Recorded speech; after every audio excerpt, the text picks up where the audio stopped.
Bueno, estamos con José Antonio Ocampo. Bienvenido a Colombia otra vez. No, encantado de estar con ustedes. A ver, comencemos un poco con el que sigue siendo el tema de moda, Europa. Eh, pues ya finalmente el Banco Central Europeo nos dio algunas medidas adicionales para tratar de, por lo menos, contener la crisis por un tiempo más. Pero usted estaba mencionando previamente que usted todavía tiene una preocupación importante en el tema de Grecia, en el tema de Europa, que es Grecia, precisamente, pensando lo que viene hacia el 2013. ¿Por qué no nos comenta un poco por qué Grecia sigue siendo una preocupación y no tanto España o Italia, que eran los países que hasta el momento parecían ser los del problema hasta antes de que el Banco Central Europeo tomara las medidas recientes? Bueno, uno puede pensar que España e Italia, si quieren acogerse a al programa que aprobó el Banco Central Europeo, acudirán al Fondo de Estabilidad Monetaria Europeo para firmar un programa, aunque sea un programa contingente, ¿no? Como es parte de los que están acogidos bajo la propuesta del Banco Central Europeo. Entonces, de alguna manera, esos casos están protegidos y eso es lo que se reflejó en la baja del mercado.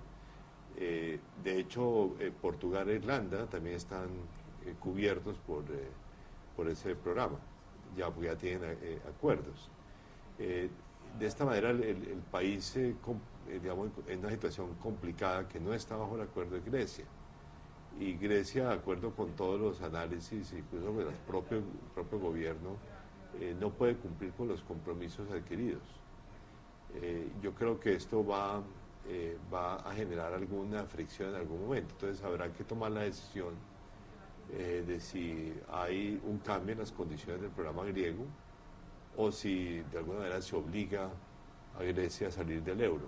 Entonces yo creo que si se obliga a salir del euro, que es una de las posibilidades, la situación es muy complicada porque va a generar una reacción muy negativa en Portugal, en España, digamos, y que vamos a ver si el programa del Banco Central Europeo es suficiente para manejar esa coyuntura que será muy difícil de manejar.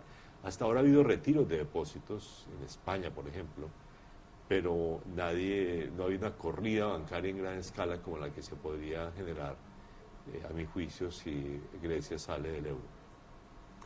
¿Cuáles son las medidas que uno esperaría que se tomen en el lapso de aquí durante el 2013 para que esta crisis como que por lo menos tenga un prospecto de que eventualmente uno va a salir del problema? Pues hay muchos temas, está el tema de la unión fiscal, está el tema de la unión bancaria.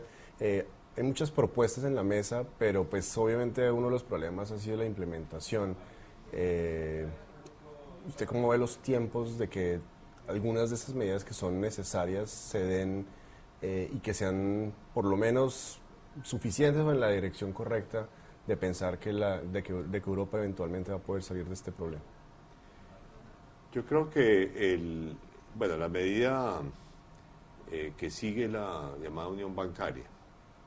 La unión bancaria debe eh, ser aprobada de acuerdo con el cronograma en diciembre, la reunión de jefes de Estado de diciembre. Es importante porque los alemanes ya han anunciado que no aceptarán un seguro de depósitos europeo si no hay supervisión europea.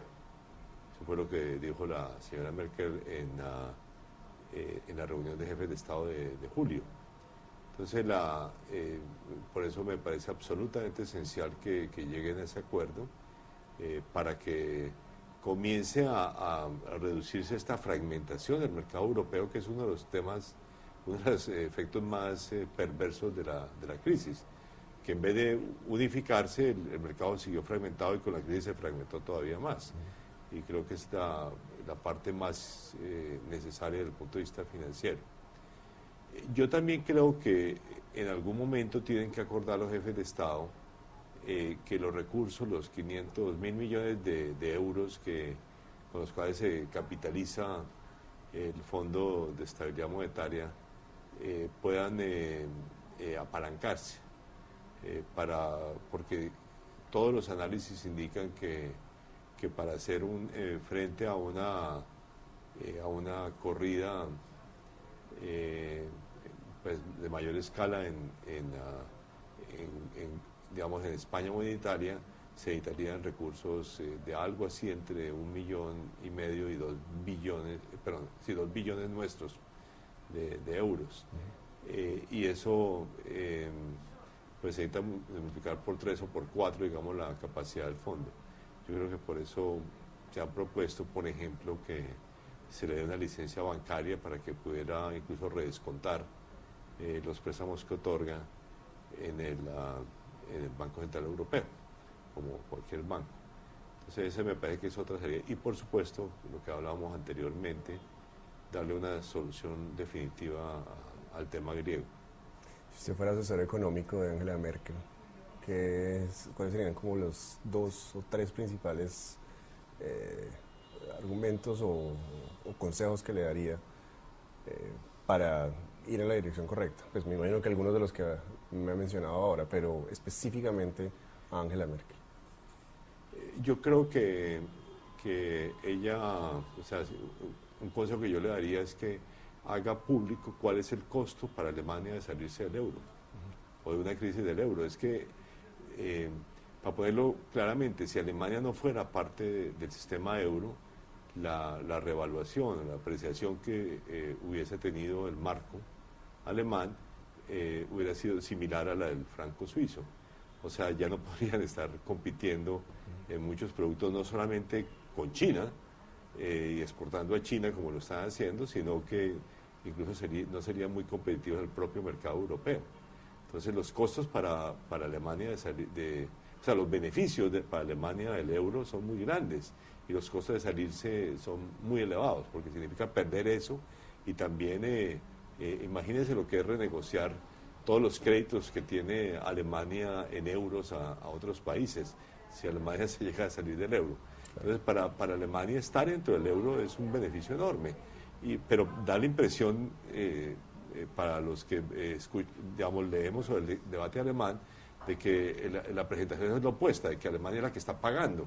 Creo que Alemania también es una gran beneficiaria del euro. Claro, claro. Ahora que estaba mencionando China, entonces voy a salirme del tema de Europa. Anteriormente usted estaba mencionando que su gran preocupación realmente es China.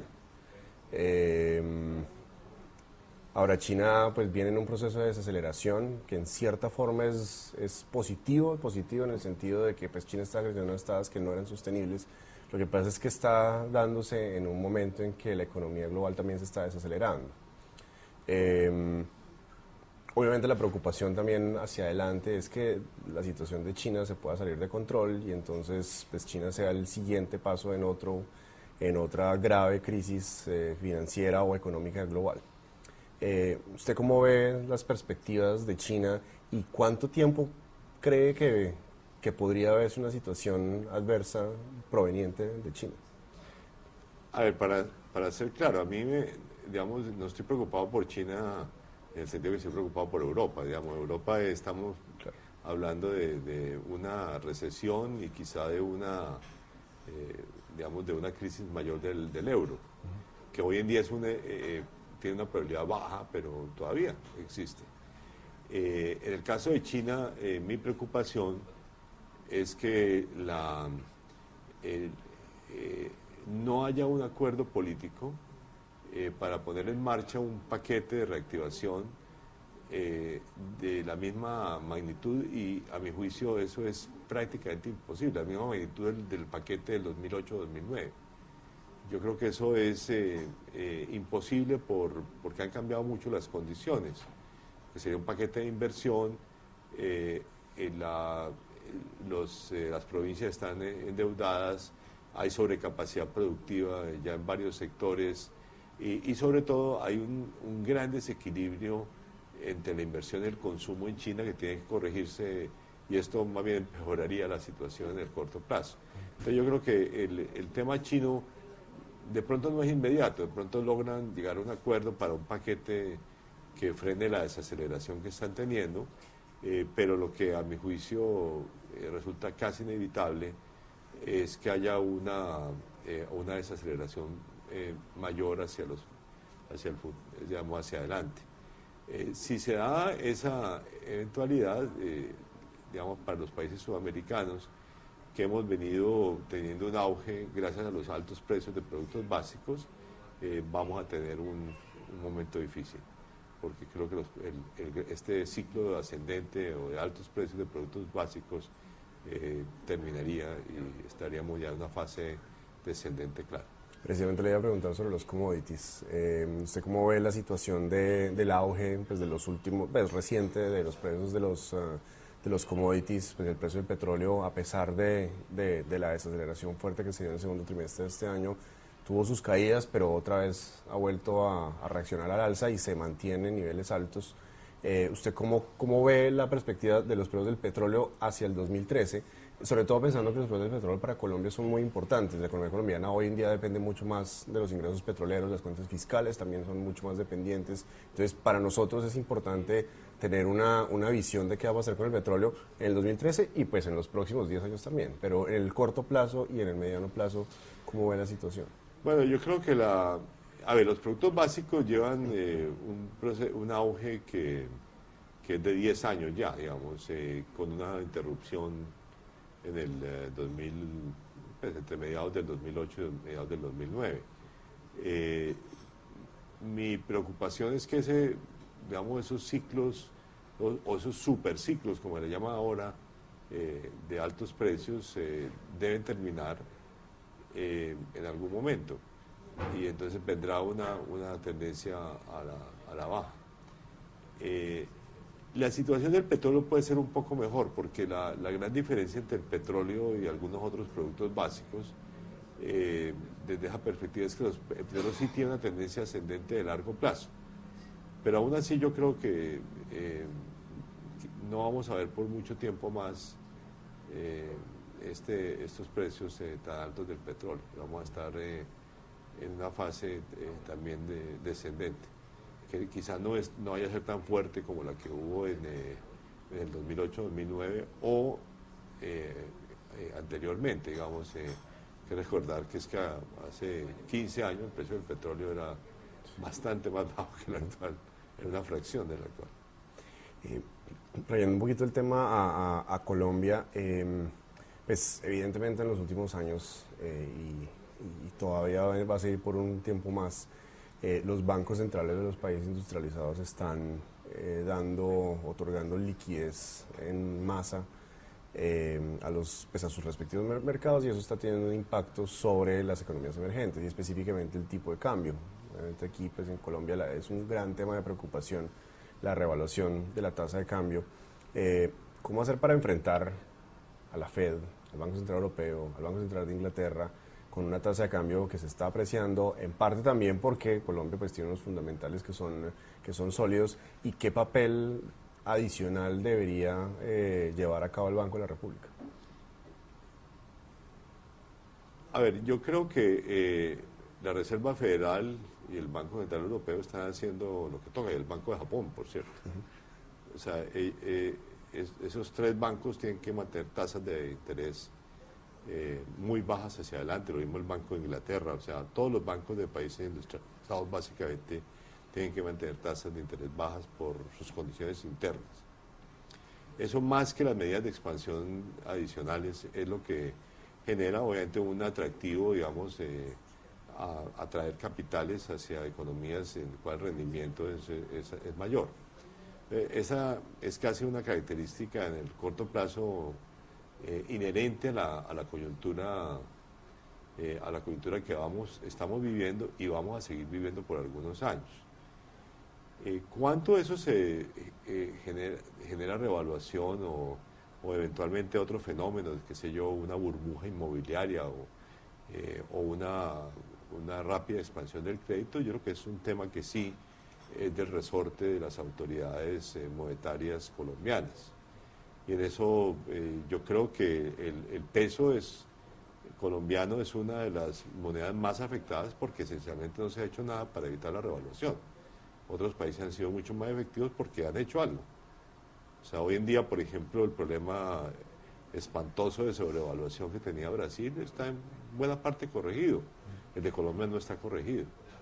Y yo creo que lo que hay que, digamos, si yo estuviera, bueno, lo que he venido recomendando al gobierno y al Banco de la República es que tienen que ser mucho más activos en esta materia y no asumir que esto va, que no se puede hacer absolutamente nada. Mucho más activos es comprar más dólares o Puede hacer una mezcla de cosas, o incluso el gobierno podría hacer algunas cosas. O sea, yo creo que puede haber más compras, una política de compra activa, digamos, como la que tiene, por ejemplo, el Banco de Reserva del Perú, una regulación de capitales, también lo hace el Banco de Reserva del Perú, lo hace directamente a través de los encajes a los depósitos de moneda extranjera, que es más o menos como un encaje al endeudamiento externo que teníamos nosotros en el pasado. Esa es otra medida.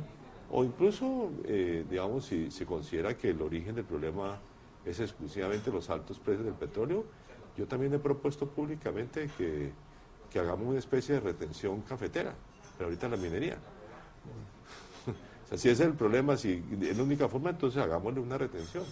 O sea, digámosle que el 10 o el 15% de los ingresos por exportaciones tienen que ser depositados en el Banco de la República un tiempo y que se les devolverá cuando los precios bajen.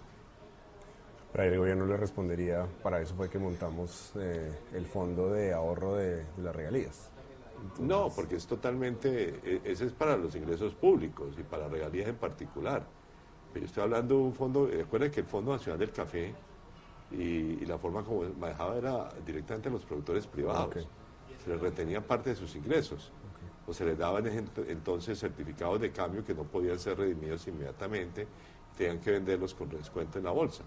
O sea, se generaba un mecanismo de ahorro forzoso también para el sector privado.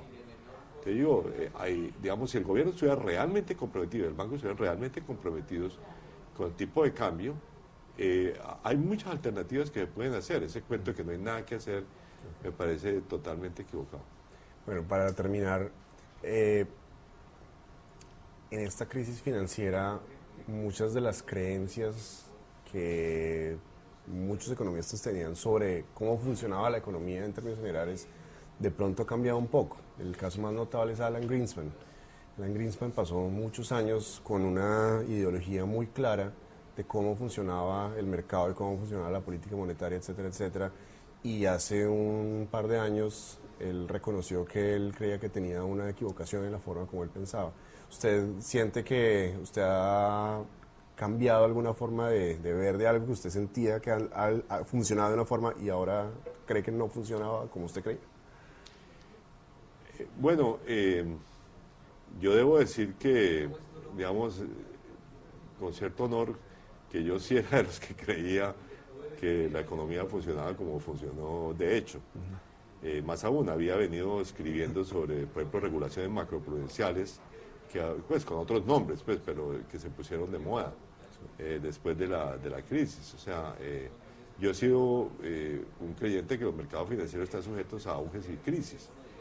O sea, y no es que sea pues que uno tenga que pensar ir muy lejos, es que esa es la realidad de los últimos 30 años, que ha habido toneladas de crisis, y había mucha gente que ha analizado esas crisis. Ahora, ¿qué me ha sorprendido a mí? ¿Qué he aprendido?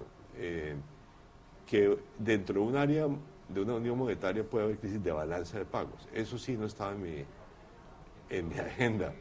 O sea, la crisis de España, o la crisis de Grecia, o la de Portugal, o la de Irlanda son crisis de balanza de pagos como las de las economías emergentes. Total. Eso yo pensé que sí era más propio de nosotros y que...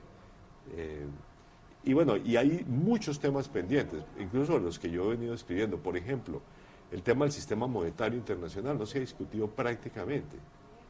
Digamos, uno de las eventualidades que se ha venido discutiendo es que el euro deje de ser utilizado como moneda de reserva y en cualquier caso va a ser menos atractivo. Eso no ha ocurrido hasta ahora. ¿Okay? Pero digamos es un hecho importante. El yuan o el renminbi chino van a comenzar, y el gobierno está interesado en internacionalizarlo y ha tomado pasos para que Hong Kong y ahora Taiwán y en el futuro aparentemente Londres sean centros para transar en renminbi, pero no tiene perspectivas importantes. Entonces, el dólar tiene muchas deficiencias que han sido requete analizadas, incluyendo el hecho que discutíamos anteriormente, de que todos nos volvimos sujetos a la política monetaria de Estados Unidos, que no es una política monetaria internacional, pero es sobre una moneda internacional. Entonces, todos estamos afectados por lo que haga la Autoridad Monetaria de Estados Unidos. Entonces, yo he sido defensor de realmente repensar un sistema monetario internacional que tenga una moneda mundial de reserva en el centro. Como los DEC. Sí, que sea pues los DEX, eso es una discusión a lo largo del tiempo, pero cuando se dio con mayor seriedad fue a comienzos de los años 70, cuando de hecho el propio Banco de Inglaterra propuso entonces hacer un sistema monetario internacional basado en los derechos especiales de giro del Fondo Monetario. Entonces, ese es, por ejemplo, un tema totalmente pendiente. Yo creo que es, digamos, pero realmente lo que a mí más me sorprendió es el tema de las crisis de balanza de pagos dentro de una unión y el hecho de que digamos, pongámoslo de esta manera, cuando yo fui ministro de Hacienda, uno iba a vender bonos a Europa y eso era una cosa curiosísima, tenía que ver una cantidad de sitios porque tenía que emitir en distintas monedas, incluso si quería, eran mercados totalmente fragmentados, ¿no es cierto? Entonces dije, qué bueno el euro nos va a solucionar este problema, vamos a poder hacer emisiones digamos, de bonos colombianos en euros, entonces vamos a tener un mercado, digamos, integrado. Es curioso, normalmente no se integró, sino que con la crisis se desintegró lo que se había integrado y muchísimo más. O sea, hoy en día el sistema financiero europeo está tan fragmentado quizá como estaba antes del euro. Eso también para mí ha sido una sorpresa. O sea, hemos aprendido mucho de los problemas de cómo crear una unión monetaria. Totalmente. Y las dificultades que es crear una unión monetaria. Totalmente. Muchísimas gracias. No, encantado de estar con ustedes hoy. Muchas gracias.